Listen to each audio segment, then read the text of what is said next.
It was a quiet evening, and Emma was sitting on her bed, scrolling through her phone.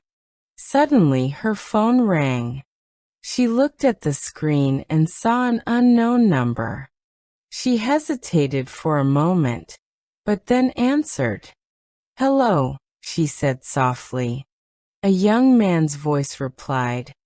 "Hi, is this Alex?" "No, I'm sorry," Emma said. "You have the wrong number."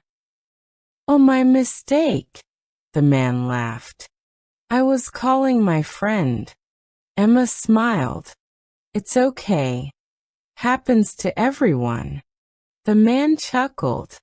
"Thanks. You sound kind. Have a good evening."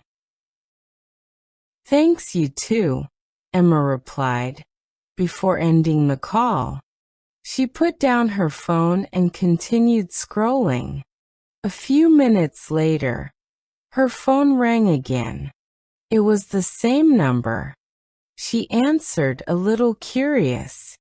"Sorry again," said the man, laughing.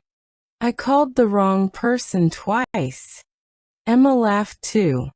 "Maybe your phone is confused. Maybe it just wants me to talk to you," he joked. They both laughed, and the conversation continued.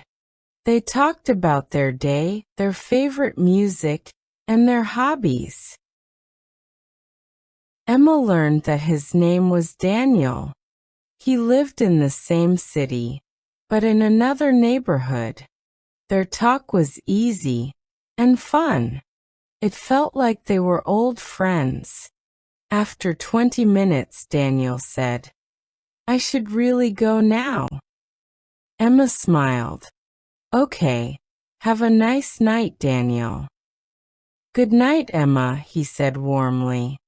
When the call ended, Emma felt happy. She didn't expect to smile because of a wrong number. But sometimes small mistakes bring nice surprises. Before going to sleep, she looked at her phone again. A message appeared from Daniel.